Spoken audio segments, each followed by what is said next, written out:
আমার বাবারে ফোন করে নিয়ে মারার দরকার ছিল কি। প্রায় 8টা সাড়ে 8টার দিকে হচ্ছে ওই ছেলে আর কি মেয়ের ভাবিকে ফোন দেয়। মোটরসাইকেল নিয়ে সবাই গেছে ওকে পেলে মেরে ফেলবো ওখান থেকে সরাইতে। দুর্ঘটনা ঘটলে যে চিহ্নগুলো আসে এর ভিতরে সেই চিহ্নগুলো পরিলক্ষিত হচ্ছে না। সিসিটিভি ফুটেজে দেখা যায় সকাল 9টা 48 প্রেমিকার সঙ্গে দেখা করতে পার্লারে আসেন মাসুম বিল্লাহ নামের এক তরুণ। কয়েক মিনিট পরই বের হয়ে যান তিনি। ঠিক 11 মিনিট পর মাসুমের খোঁজ করতে সেই পার্লারেই হাজির হন প্রেমিকার 3 ভাই। পুরো ঘটনা জানা যায় পার্লারের স্বত্বাধিকারীর কাছ থেকে। স্বাতী নামের মেয়ে হচ্ছে আমার কাছে আগে হচ্ছে বুকিং করে বউ সাজার জন্য। তো ওদিন হচ্ছে আপনার 7টায় আমার পার্লারে আসে। তো প্রায় 8টা সাড়ে 8টার দিকে হচ্ছে ওই ছেলে আর কি মেয়ের ভাবিকে ফোন দেয় যে আমি সাথীর বাড়িতে যাব, আমি সাথীকে নিতে আসতেছি। বললো যে না তুমি বাড়িতে যেও না, তুমি পার্লারে আসো। ছেলেটা আর কি মেয়েটাকে ডাক দেয়, দিয়ে আর কি কথা বলে যে আর সাথী তুমি একটু এদিকে আসো, তোমার সাথে কথা আছে। পরে বললো যে আমি তোমাকে নিতে আসছি, চলো আমি তোমাকে এই পথে নিয়ে ঢাকা চলে যাব। তো বলতেছে যে না আমি এভাবে আপনার সাথে যাব না, আপনি চলে যান। পরে ছেলেটা অনেক দাঁড়ায় অনেক কান্নাকাটি রিকোয়েস্ট করে, যখন দেখে যে না মেয়ে আর যায় না, পরে এখান থেকে আপনার ছেলেটা চলে যায়। ছেলেটা এখান থেকে চলে যাওয়ার প্রায় 10 মিনিটের ভিতরে আর কি 3টা ছেলে আসছিল মেয়ের বাড়ি থেকে। ওর ভাই লাগে, সাথীর ভাই লাগে। তো আসার পরে আর কি বললো যে ও কোথায়, ওর ভাবিকে বললো। তো বললো যে ও চলে গেছে। তা বললো যে ওর নাম্বারটা দাও, আমরা ফোন দিয়ে এখানে আসতে বলি।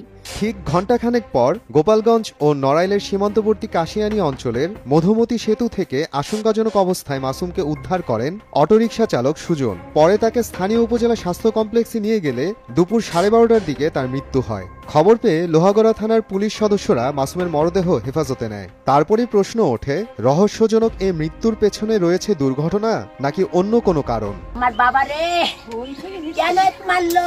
স্বজনরা জানান উপজেলার লাহুরিয়া ইউনিয়নের এক কিশোরীর সঙ্গে প্রেমের সম্পর্ক ছিল মাসুমের। পারিবারিকভাবে মেনে না নেয় তাদের সম্পর্কে ভাটা পড়ে। এরই মধ্যে বুধবার কাজের সন্ধানে ঢাকায় বড় বোনের বাসায় গিয়ে ওঠেন মাসুম। প্রেমিকার বিয়ের খবরে শুক্রবার ভোরে লোহাগড়ায় ফিরে আসেন তিনি। এক চাচাতো ভাই ছাড়া পরিবারের অন্য কারোর সঙ্গে তার যোগাযোগ হয়নি। পরিবারের অভিযোগ, পরিকল্পিতভাবে প্রেমিকার পরিবারের সদস্যরা মাসুমকে হত্যা করেছে। মাসুমের সাথে পার্শ্ববর্তী গ্রামের যে মেয়ের সাথী, তার একটা সম্পর্ক ছিল, আমরা আগে থেকে জানতাম। তো তারপরে সে বুধবারে আমার বাসায় যায়, ঢাকার বাসায় যায়।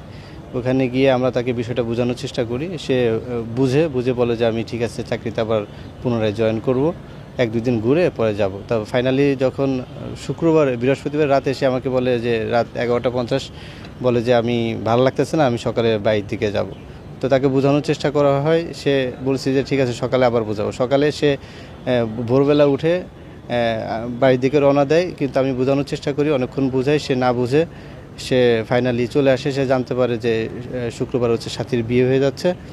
তো কোনো বুঝি সে মানে না, ফাইনালি চলে আসে। আমি তাকে আটকাতে পারি না। তারপর আমি শাশুড়িকে ফোন করে জানাই। ঢাকা গেছে, ঢাকাইতে আইসে নাকি তা আমরা তো জানি না। তো জানি ঢাকা আমার বাবা ওই শোষণতে ফোন দিছে, ওই সাইবুল কাকার কাছে কছে কি মাসুম ওনে আইসে, ওরা ফোন করে আনতে। তারপর আমার বাবা গেছে। সাইফুল দাদা ফোন দিয়ে বলছে যে ওখান থেকে মোটরসাইকেল নিয়ে সবাই গেছে ওকে পেলে মেরে ফেলবো ওখান থেকে সরাইতে। পরে ওরা ফোন দিছি, ফোন দিলে ও রিসিভ করছে, ওকে বোঝাই বাড়ি আসার কথা বলছে, পরিপূর্ণ কথা শেষ না করে কেটে দিচ্ছে। তারপরে বলছি লাস্ট মেসেজ দিচ্ছে, আমি বারবার মেসেজ দিচ্ছি বাড়ি আসার জন্য, কোথায় বলতেছে যে আমার যা জানার জেনে চলে আসছি, আসতে হবে না, আমি চলে যাচ্ছি। লতিফ শ্বশুর আমাকে ফোন দেয় যে আমাদের মেয়েরে তোমাদের গ্রামের ছেলে বিরক্ত করতেছে, আমাকে ছেলে পেলে যার কাছে যা ছেলে নিয়ে গেছে, যদি তারে পায় মারবে না, আপনারা ছেলেরা যেভাবে পারেন সরাই নিয়ে যান, জানে শেষ করে দেবে বলে হুমকি দেওয়ার পরে আমরা ওরকে আনার উদ্দেশ্যে মানিকগঞ্জ পর্যন্ত যাই। কিন্তু তার ফোনে যোগাযোগ করতে না পারায় তার সঙ্গে আমাদের কোনো আর যোগাযোগ হয় না, সাক্ষাৎ হয় না। এরপরে 11টার দিকে ফোন আসে যে ছেলে হাসপাতালের বেডে আছে। তখন আমরা সেখানে আসি, আমাদের পৌঁছাতে একটু দেরি হয়, 12টার দিকে পৌঁছায়। আসে দেখি যে সে অসুস্থ, খুব মর্মাহত। এই অবস্থায় ডাক্তার তাকে রিফার করে ঢাকায় নেওয়ার জন্য বলে। আমরা অ্যাম্বুলেন্স ভাড়া করে তাকে অ্যাম্বুলেন্সে ওঠানোর পরে ডাক্তার তাকে মৃত্যু বলে ঘোষণা দেয়। দুর্ঘটনা ঘটলে যে চিহ্নগুলো আসে এর ভিতরে সেই চিহ্নগুলো পরিলক্ষিত হচ্ছে না। ওর একটা হাতের নখ উপড়ে ফেলা হয়েছে, ওর মাথা এবং শরীরে বিভিন্ন জায়গায় আঘাতের চিহ্ন হয়েছে।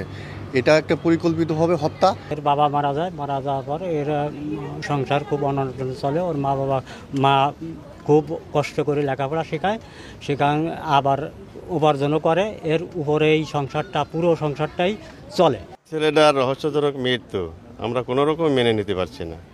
এর পিছনে যদি কোনো দোষী ব্যক্তি থাকে তার দৃষ্টান্তমূলক শাস্তি এটাই আমরা কামনা করি। এ ঘটনায় মাসুমের প্রেমিকার পরিবারের সদস্যদের সঙ্গে যোগাযোগ করা হলেও ক্যামেরার সামনে কোনো বক্তব্য দিতে রাজি হননি কেউ। তবে গোপন ক্যামেরায় ঘটনার সাথে সংশ্লিষ্ট থাকার প্রমাণ মিলে অভিযুক্ত সেই ভাবির। আমি শুনে যাই সে ছেলে যখন আসছে আমি তারে জানাই। ছেলে আপনাকে ফোন দিছিল? হ্যাঁ, হঠাৎ নাম্বার থেকে। আপনি তারপরে তাকে বলছেন যে বাড়ি যাওয়ার দরকার নেই, পার্লারে এসো। না, এটা আপনি যেভাবে পারেন প্রমাণ করে দেখান। আমি এই কথা ছেলেরে বলি নাই। ছেলে সাথীকে তার কথা বলছিল, তার সাথী আবার ওইখান থেকে বলছে যে না আমি যাবো না। এখন এর আগে কি দেখি ওদের কথাবার্তা হয়েছে কখনো না কি দেখি, এত কিছু তো মনে করেন আমরা জানি না। আমি ওইখানে যেতে পার্লারে আমি ভাবি হিসেবে পাঠাইছি, ননদের সাথে ভাবিরে পাঠাই। স্বাভাবিক। হ্যাঁ, শাহজাহান বে আমি শুনিস অতটুকু